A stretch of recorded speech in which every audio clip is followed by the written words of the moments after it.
Hello my beloved friends in Christ, మీరు క్షేమమే కదూ?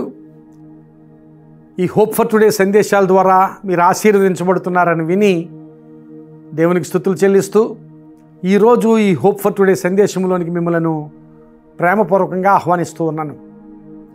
ఈరోజు సామెతల గ్రంథం నుండి 19వ అధ్యాయము 11వ వచనాన్ని మీ ముందు ఉంచుతున్నాను. సామెతల గ్రంథము 19వ అధ్యాయము 11వ వచనం. ఒకని సుబుద్ధి వానికి దీర్ఘశాంతమునిచ్చును, తప్పులు క్షమించుట అట్టి వానికి ఘనతనిచ్చును. ఇక్కడ రెండు ఆశీర్వాదాలు చూపించబడుతున్నాయి, దీర్ఘశాంతము, ఘనత. దీర్ఘశాంతం అనేది చాలా గొప్ప ఆశీర్వాదం. మానవ హృదయాల్లో దీర్ఘశాంతం సాధారణంగా కనిపించదు. అలాంటి దీర్ఘశాంతము. రెండవ ఆశీర్వాదం ఘనత. ఈ రెండు ఆశీర్వాదాలు అక్కడ దేవుని వాక్యంలో చూపించబడుతున్నాయి. ఆ రెండు ఆశీర్వాదాలు కావాలంటే సుబుద్ధి కావాలి అన్నాడు. సుబుద్ధి ఉంటే దీర్ఘశాంతము, అలాగే తప్పులు క్షమించుట ఘనతనిస్తుందట. మనం ఇతరుల తప్పులు క్షమించినప్పుడు దేవుడు మనకు ఘనతనిస్తాడని దేవుని వాక్యంలో రాయబడింది. ప్రియులారా, గమనించాలి. సుబుద్ధి దీర్ఘశాంతమునిచ్చును. ఈ మాటలు మాట్లాడుతుంటే ఒక సంఘటన జ్ఞాపకం వస్తూ ఉంది. దావీదు గొలియాతును జయించిన తర్వాత దావీదుకు వచ్చిన ఘనతను బట్టి సౌలు దావీదు మీద అసూయపడ్డాడు. అసూయపడి దావీదును చంపాలని ప్రయత్నం చేస్తుంటే దావీదు సౌలుకు భయపడవలసిన పరిస్థితి. కానీ ఆ పరిస్థితిని దేవుడు తారుమారు చేసి దావీదు సుబుద్ధి కలవాడై ఉండుట సౌలు చూచి దావీదుకు సౌలు భయపడ్డాడట. రాజు ఒక యవనస్తుడైన ఒక సాధారణమైన యవనస్తునికి భయపడ్డాడు. ఎందుకంటే అతని సుబుద్ధిని చూసి. ఆ సుబుద్ధి కలిగి ఉండడం వల్ల దేవుడు దావీదుకు దీర్ఘశాంతాన్ని ఇచ్చాడు. అలాగే పరిస్థితిని తారుమారు చేసి సౌలు దావీదుకు భయపడేటట్లుగా చేశాడు. తప్పులు క్షమించుట ఘనతను కలుగు చేస్తుంది. ప్రియులారా, మన జీవితాల్లో మన ఎడల ఆయా సమయాల్లో తప్పిదమ్ములు చేసిన వారు చాలామంది ఉండొచ్చు. కొన్నిసార్లు మనం తప్పులు చేస్తాం. మనం తప్పులు చేసినప్పుడు ఎదుటివారు ఎవరి ఎడల మనం తప్పు చేసామో ఆ వ్యక్తులు మనం క్షమించాలని మనం ఆశపడతాం. అలాగే మన ఎడల తప్పు చేసిన వారిని మనం క్షమించాలి. ఇతరులు నీ పట్ల ఏం చేయాలని కోరుతున్నావో నీవు ఇతరుల పట్ల అలా చేయాలని దేవుని వాక్యం మాట్లాడుతోంది. మనము ఒక గొప్ప ప్రార్థన చేస్తాం, మా అపరాధములను మేము క్షమించి ఉన్నట్లుగా మా అపరాధములను క్షమించుమని. మన అపరాధాలను క్షమించమని ప్రార్థన చేసే ముందు మన ప్రార్థన ఏమిటంటే, మేము మా ఎడల అపరాధాలు చేసిన వారిని మేము క్షమించాం ప్రభువా, అలా క్షమించాం కనుక మా అపరాధములను క్షమించుమని.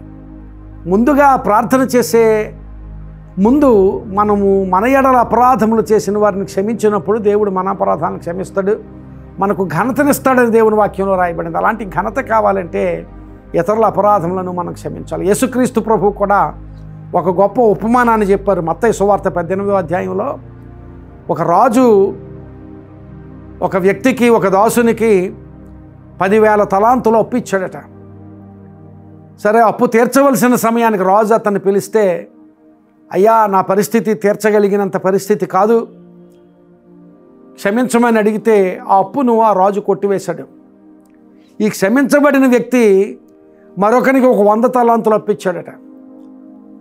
అయితే ఆ 100 తలాంతుల అప్పున్న వ్యక్తిని పిలిచి తప్పక అప్పు తీర్చాలని బలవంత పెట్టాడు. నేను తీర్చలేనయ్యా అని వేడుకున్నప్పటికీ కూడా అతని చెరసాల్లో వేయించి అతను శిక్షించినట్లుగా వాక్యంలో రాయబడింది.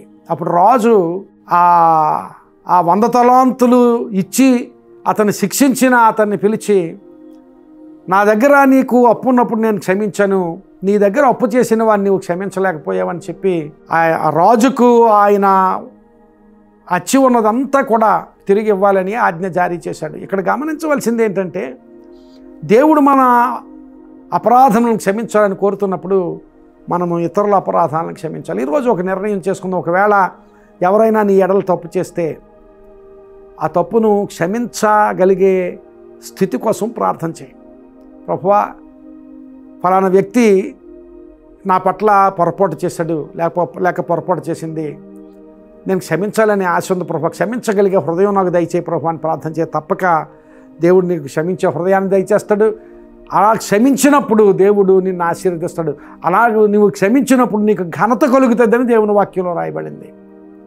సుబుద్ధి దీర్ఘశాంతమును కలుగు చేస్తుంది.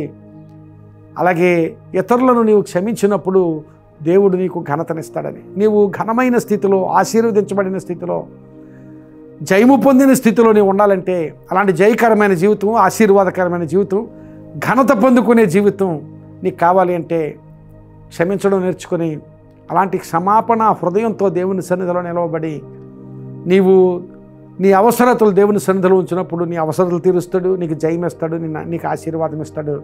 అంత మాత్రమే కాదు, నీకు ఘనమైన స్థితినిచ్చి నిన్ను ఆశీర్వదిస్తాడు దేవుడు. ఈరోజు ఆ నిర్ణయం చేసుకుందాం. దేవా, మమ్మల్ని నీవు క్షమిస్తున్నట్లుగా మేము ఇతరులను క్షమిస్తాం ప్రభువా అని నిర్ణయం చేసుకుందాం. నిర్ణయం చేసుకుని ఆ నిర్ణయ ప్రకారం చేద్దాం, క్షమించుదాం. ఆ తర్వాత దేవుని సన్నిధి నుంచి ఘనత పొందుకుందాం. అట్టి ఘనత, అట్టి ఆశీర్వాదము, అట్టి జయము దేవుడు నీ జీవితంలో దయచేయనుగాక. ఆమేన్. ప్రార్థన చేసుకుందాం. కృపగలిగిన మా ప్రభువా, పరిశుద్ధుడా, ఈ మాటలు మాకు వినిపింపచేసినందుకు మీకు స్తోత్రాలు. నిజమే ప్రభువా, మాకు మేము సుబుద్ధి కలిగి ఉండగలిగేటట్లుగా సహాయం చేయండి. తద్వారా దీర్ఘశాంతం పొందుకోగలిగే అనుభవం దయచేయండి. అలాగే ప్రభువా, మేము ఇతరులను క్షమించి ఘనత పొందుకోగలిగేటట్లుగా నీ కృప దయచేయమని ప్రార్థన చేస్తున్నాం. క్షమాపణ హృదయాలు మాలో ఉంచుమని ప్రార్థన చేస్తున్నాం. క్షమించగలిగే హృదయాలు ఈ మాటలు విన్నవారందరికీ దయచేయండి. కుటుంబాల్లో భార్యాభర్తల మధ్య ఏదైనా అవగాహన లోపం ఉంటే ఒకరినొకరు క్షమించగలిగే స్థితి, స్నేహితుల మధ్య, సంఘంలో విశ్వాసుల మధ్య ఒకవేళ ఏదైనా ప్రభువా మనస్పర్ధలు ఉన్నట్లయితే ఆ విషయాల్లో ఒకరినొకరు క్షమించి ఘనతను పొందుకోగలిగే అనుభవాలు దయచేసి ఆశీర్వదించమని ప్రార్థన చేస్తున్నాం. ఈ మాటలు విన్నవారికి అందరికీ అటువంటి ఆశీర్వాదము, అటువంటి జయము, అటువంటి ఘనత దయచేసి దీవించమని, అటు దీవెనలతో వారిని, వారి కుటుంబాలను నింపుమని ప్రార్థన చేస్తూ, వారి అవసరతల్లోనూ వారి సమస్యలలోనూ మీ సహాయం వారికి దయచేయమని, మీ ఆశీర్వాదం వారిపైన, వారి కుటుంబాలపైన మెండుగా ఉంచమని యేసు నామమున అడుగుచున్నాను తండ్రి. ఆమేన్. God bless you friends. May this message be a blessing to your life. ఒకవేళ ఈ సందేశం మీకు ఆశీర్వాదకరంగా ఉంటే తప్పక ఇతరులకు షేర్ చేయండి. షేర్ చేసి వారికి ఆశీర్వాద కారణం అవ్వండి. దేవుడు మిమ్మల్ని కూడా దీవిస్తాడు. God bless you.